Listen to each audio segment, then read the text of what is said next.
Welcome to the Knakal News Network. The Knakal News Network is brought to you by Cushman and Wakefield, New York's #1 building sales firm. Hi, John Hageman, Sales Team Manager for Team Knakal at Cushman Wakefield.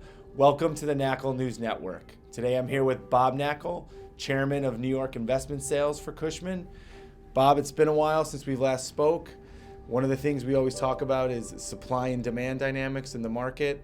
Tell us what's been happening. If we look at the investment sales market and what's been happening lately, I think it's important to give a little bit of perspective on where the market is, and then we can get into supply and demand. But 2014 was an absolutely outstanding year. We had a record number of properties sold, a very, very healthy dollar volume of sales. And coming into 2015, we anticipated this would be a great year with the number of sales down a little bit, but the dollar volume projected to hit record levels, and that has played out. So 2015 is performing exactly as we had expected. Specifically, what about supply? The supply of available properties on the market, I think, has been reduced somewhat in the past quarter or two. We're filming now right near the end of the third quarter of 2015, and the last half of 2014 we had a big supply of available properties on the market.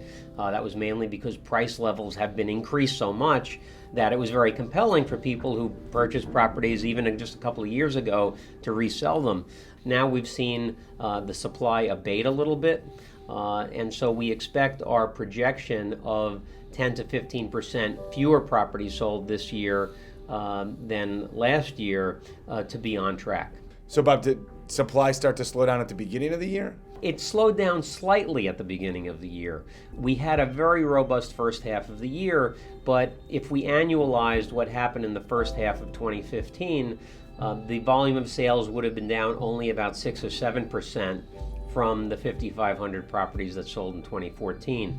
Now, because we think supply is even more constrained, that we end the year 10 to 15% below where we were, which means that we're going to have to probably be down 20-25% in the second half of the year versus what happened last year. What product types are the new buyers most interested in? Surprisingly, the new buyers have been interested in development properties, which when you look at the risks involved with developing property here and the cumbersome nature of getting a project off the ground and all that's involved, it's really been startling that so many first-time buyers have been coming in to buy development sites here. So Bob, it sounds like there continues to be that acute supply-demand dynamic in the market. What impact is that having? Right, well, the imbalance is so in favor of demand that what we're seeing is buyers are becoming increasingly frustrated because there's so much competition to buy properties.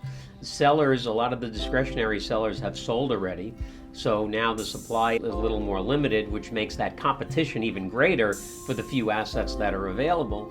So we've hit new pricing thresholds for every type of product, and as this demand continues to exceed supply to such a great degree, that will continue to exert upward pressure on value, and hopefully those even higher values are going to compel a new batch of sellers to come into the market to add a little bit to the supply, which we greatly need right now. In summary, the supply of available properties for sale in New York City is dwindling as discretionary sellers have already taken advantage of increased price levels. On the demand side, new buyers continue to pour into the market from all over the globe. This supply-demand imbalance is exerting tremendous upward pressure on pricing, establishing new pricing records for every property type in every neighborhood within the city. Thank you for joining us today. Tune in next week for another installment on the Knakal News Network.